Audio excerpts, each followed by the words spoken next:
Welcome to Asia Ghost Stories, where chilling tales and mysterious legends from across Asia come to life. Today, brace yourself as we unravel a terrifying secret buried in time, the story of the Five Ash Urns. These seemingly harmless urns hold a deadly curse lurking beneath the surface. Are you ready to confront the fear? Let's begin.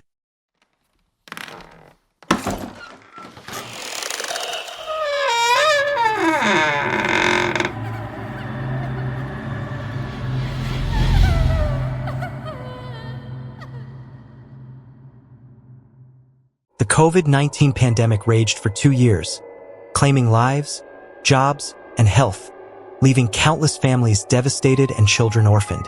Tragically, Kien's family was among them. The moment he would likely never forget for the rest of his life was the day his wife, Van, gave birth to their daughter, Dao, amidst the peak of the outbreak. The last time Kien heard Van's voice was when she was being prepped for a C-section. Her breaths were shallow, her voice a faint whisper over the phone, "Our baby and I." A few seconds later, silence, broken only by Dao's weak cries. The joy of becoming a father was immediately eclipsed by the devastating news of Van's death. Dao, barely born, was already motherless. The line between life and death was as thin as a heartbeat. People were separated, forever divided by the pandemic. COVID had taken everything from Kien. Kien and Van had been married for less than a year. Shortly after their wedding, COVID surged, spiraling out of control. Due to the lockdown restrictions, Van endured months of hardship during her pregnancy, lacking essential supplies and facing mounting financial difficulties. While their neighborhood wasn't heavily infected, it was completely locked down, sealed off with barriers, no one allowed in or out. Every 2 days, everyone had to be tested. One by one, his neighbors tested positive. Kien and Van were no exception. The day Van received her positive result, she was devastated. She was due in 4 weeks. Kien held her close, offering empty reassurances. "It'll be all right, dear. The doctors will take care of you." Van's tears weren't just from the fear of the virus, but for her unborn child. COVID weakened the body, and pregnant women couldn't take the same medications as others. News of expecting mothers succumbing to the virus, forced to choose between their own lives and their babies, flooded the internet. Van was terrified she would lose Dao. That afternoon, an ambulance arrived to take them to quarantine. Van was sent to the hospital for closer monitoring, while Kien was taken to a centralized quarantine facility. He helped Van into the ambulance, his heart heavy with anxiety, but he forced himself to stay calm for her sake. Van sobbed uncontrollably. Outside, sirens wailed incessantly, a somber symphony of the pandemic. Van's mind raced with worst-case scenarios, her voice filled with desperation. Doctor, will my baby and I be okay? We won't die, will we?" Thankfully, the medical staff were compassionate, offering comfort and explanations to ease her fears. From then on, their only connection was through video calls, their faces inches apart on the screen, yet feeling miles away. The COVID death toll climbed relentlessly. Images of hearses lined up outside the crematorium, waiting their turn, sent chills down everyone's spine. There were stories of families unaware of their loved ones passing until they received the cold, ceramic urns containing their ashes. Reading the news each day filled Kien with dread. After he tested positive, his parents did too. Elderly and frail, they held on for a week before succumbing to the virus. Kien received the call to collect their ashes, but trapped in quarantine, he couldn't. He had to rely on relatives to handle the arrangements. He never even got to say goodbye. One heartbreak followed another. Later that day, the doctors called Kien from Van's phone. Van, weeping, had asked to speak to him one last time before her C-section. Kien could only manage, "Stay strong, dear. It'll be all right. You and the baby will be fine." As soon as he hung up, the doctors wheeled Van into the operating room. A sense of foreboding washed over Kien. It wasn't time for the baby yet. Then came the news. Van was in critical condition, showing signs of severe distress. The prognosis was grim. Kien could only place his faith in the doctors. He clasped his hands together, head bowed, praying for his wife and child. He dreaded the cruel reality of losing loved ones during the pandemic. There would be no funeral, no last goodbye, just the cold, stark reality of an urn filled with ashes. Money and career could be rebuilt, but lost lives were gone forever. All Ken could do was hope and pray. Hours crawled by, each tick of the clock a burning ember in his chest. He envisioned every possible outcome, from miraculous recovery to unbearable loss.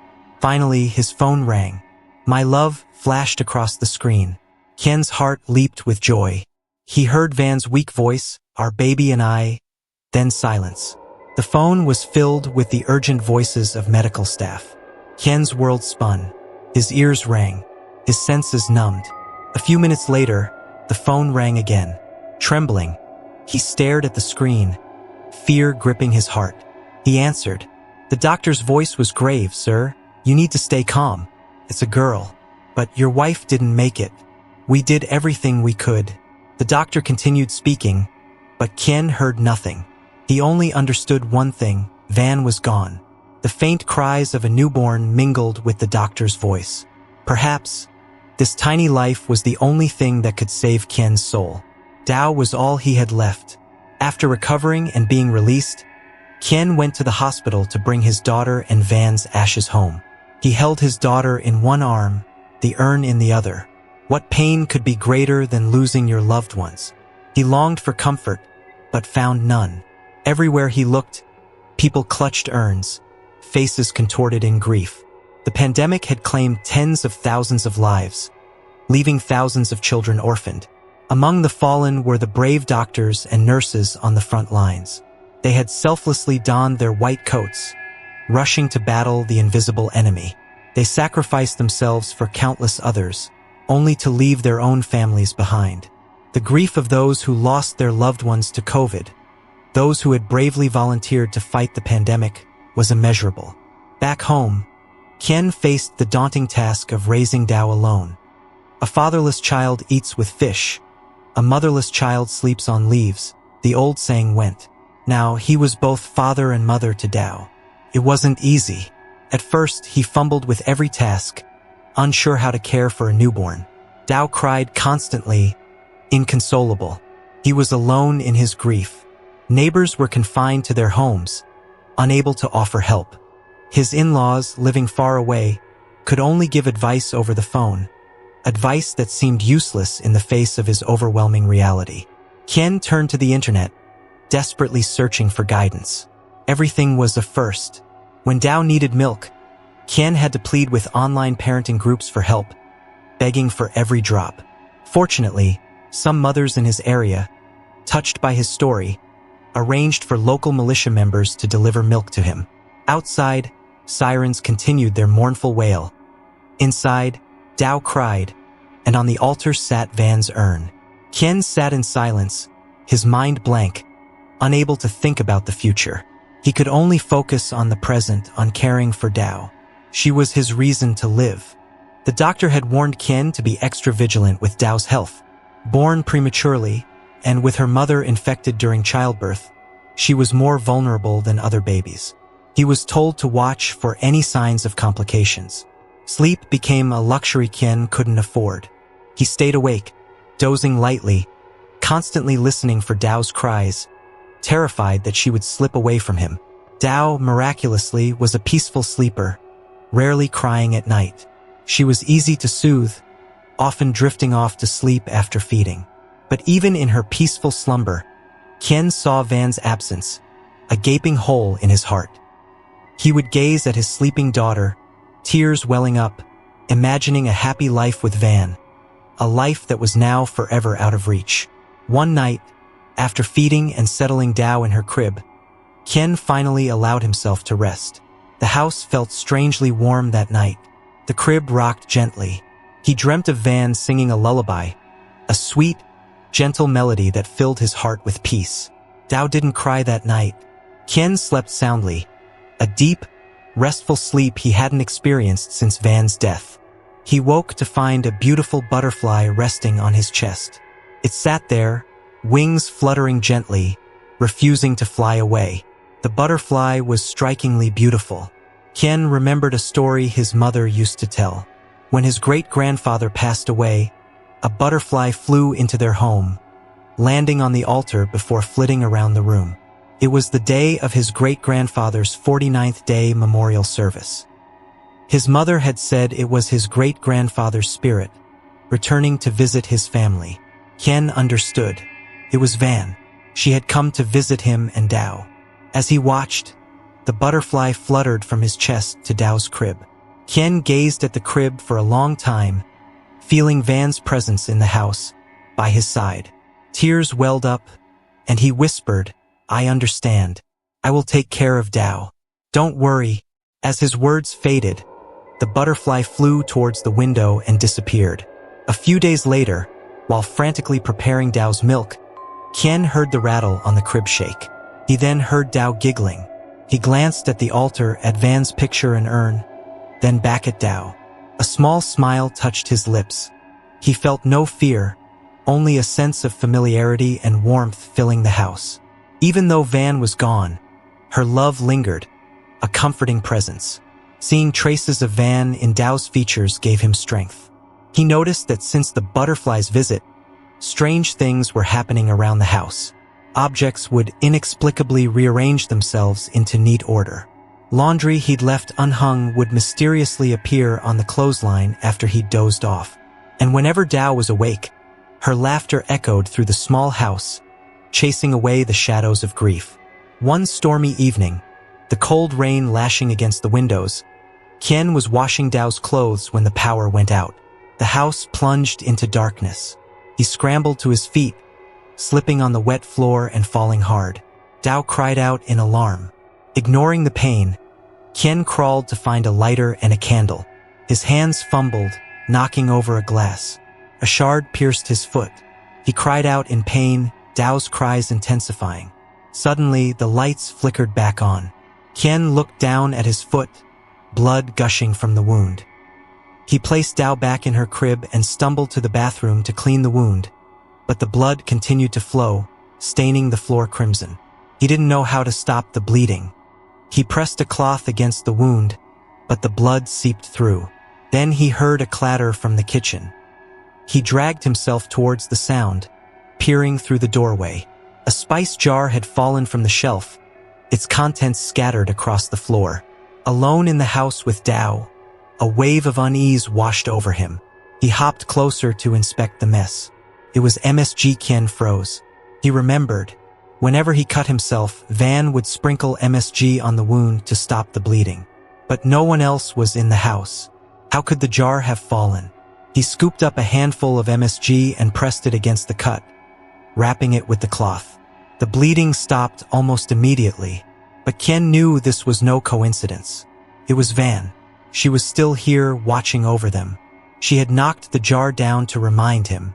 Later that night, as the temperature dropped, Ken tucked a thick blanket around Dao, keeping her warm, while he covered himself with a thin sheet. Yet he felt no chill. His back and feet were warm. That night he dreamt of Van. It was the first time since her death. He dreamt of her presence in their daily routines. She played with Dao while he bathed her, fed her while he did chores. While he slept, she cooked and cleaned. In his dream, Van was alive, a constant presence, caring for him and Dao. She had never truly left. The images were vivid, real. He could hear her voice, feel her touch. They spoke of Dao's future, envisioning her going to school, getting married. It was a life they could have had, a life perhaps even brighter than the one in his dream. But reality was a cruel awakening. Dreams were just that, dreams. The harsh truth was far less forgiving. Perhaps it was just wishful thinking, the product of a grieving mind.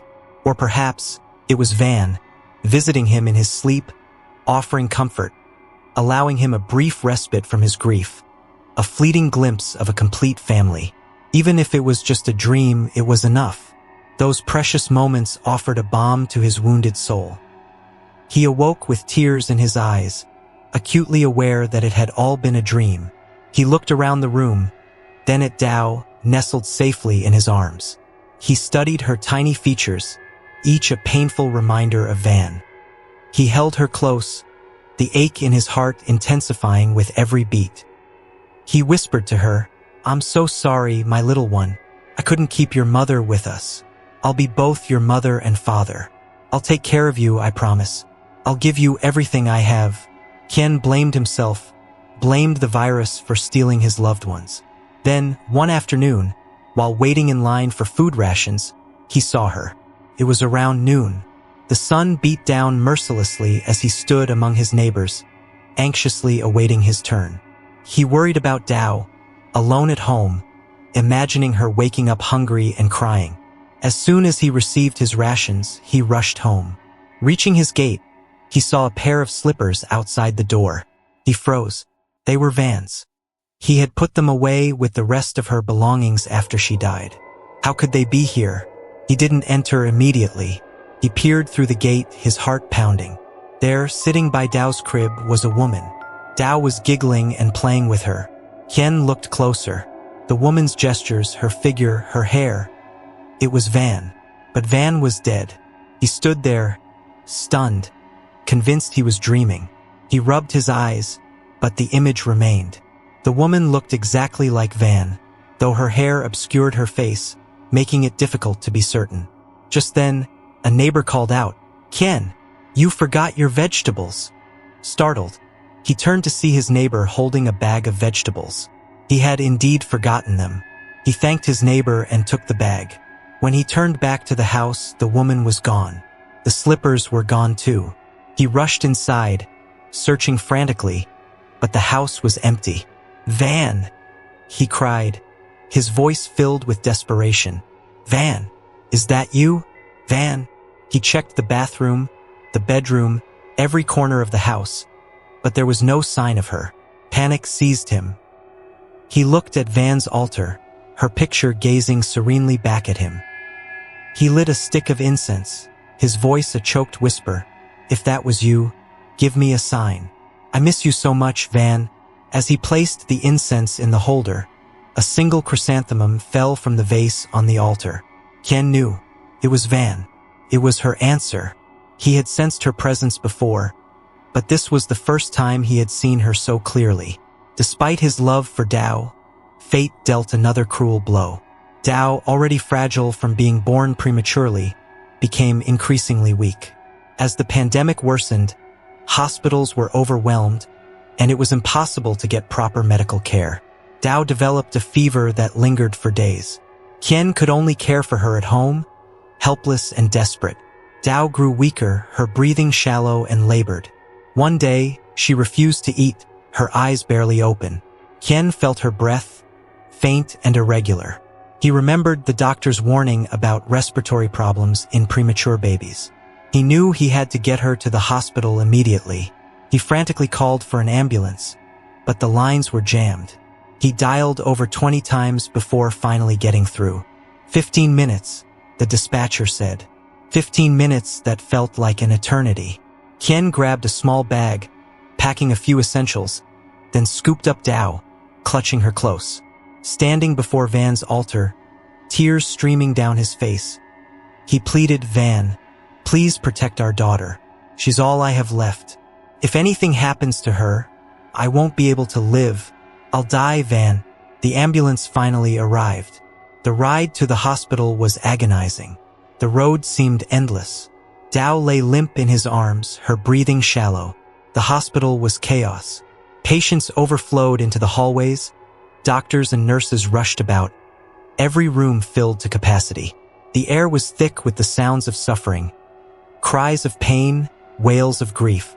Dao was diagnosed with respiratory distress syndrome. She needed to be hospitalized. Ken had feared this. He watched as they took her away, tears blurring his vision. He clutched her tiny hand, terrified of losing her, his last connection to Van, even if she wasn't his biological child. A month before their wedding, Van had been assaulted and raped on her way home from work. She discovered she was pregnant shortly before the wedding. Ashamed and heartbroken, she confessed to Ken, fearing his reaction. She wanted to terminate the pregnancy, but Ken refused. He believed all life was precious, regardless of the circumstances. He promised to love and care for Dao as his own. Looking back, it was clear that despite not being blood-related, Qian's love and devotion to Dao was the purest form of paternal love. In the pediatric ward, everyone knew Qian. He was a fixture by Dao's bedside, his face etched with worry. Knowing his story, the nurses and doctors offered what little comfort they could. Day and night, Qian prayed for a miracle, promising to live a life of abstinence if Dao survived. He would trade anything for her life. Days turned into weeks, but Dao's condition worsened. The doctors prepared him for the worst. Qian couldn't sleep. He sat vigil by her bed, refusing to leave her side, fearing that if he closed his eyes, she would be gone forever. He barely ate, his body gaunt and weak, his face pale and drawn. He looked more like a patient than a parent. One day, after stepping out to pay the hospital bills, he returned to find Dao's heart monitor flatlining. He screamed for help. Doctors and nurses rushed in, but it was too late. Dao was gone. Qian collapsed in front of the operating room, his body numb, his eyes staring blankly at the closed doors. His prayers had gone unanswered. The doctor emerged, gently shaking him awake. He looked at Qian, then sadly shook his head. Qian crumpled to the floor, a guttural cry escaping his lips. Why are you so cruel to me? What did I do to deserve this? Give her back. Give me back my daughter. He sobbed uncontrollably, inconsolable. The doctors had to sedate him. Life had taken everything from him. His last reason to live was gone. He felt utterly alone in the world. His parents, his wife, his daughter, all gone. After Dao's death, Qian shut himself away, lost in the darkness of his grief. Day and night blurred into one. His loved ones were gone. Only memories remained, sharp, agonizing reminders of what he had lost. He clutched their urns, his only solace. One night, he drifted in and out of consciousness, feeling a gentle hand caress his face. A warmth spread through him, a comforting presence. He opened his eyes and saw Van, holding Dao in her arms. She smiled at him, then turned and walked towards the door. Qian scrambled to his feet, chasing after her, but the further he ran, the farther away she seemed, until she finally disappeared. When the lockdown ended, Qian's neighbors noticed his absence. Concerned, they went to his house, knocking repeatedly, but there was no answer. The house was dark and silent. They tried contacting his family and friends, but no one knew where he was. Days passed and their worry grew. Fearing the worst, they contacted the authorities. The police broke down Qian's door. A stench of decay filled the air. There was no doubt. It was the smell of death. Qian was found dead, clutching the urns of Van and Dao. Their wedding photo nestled between them. A peaceful smile graced his lips, a final release from his earthly suffering. The autopsy revealed he had died of a stroke, his body weakened by grief and starvation. He had given everything he had to his little family, even in death. Thank you for taking the time to listen to the story of the Five Ash Urns. If you found this tale chilling and intriguing, don't forget to hit like to support us, subscribe to never miss another haunting story from Asia Ghost Stories, and share it with your friends to spread the fear. See you in the next mysterious tale.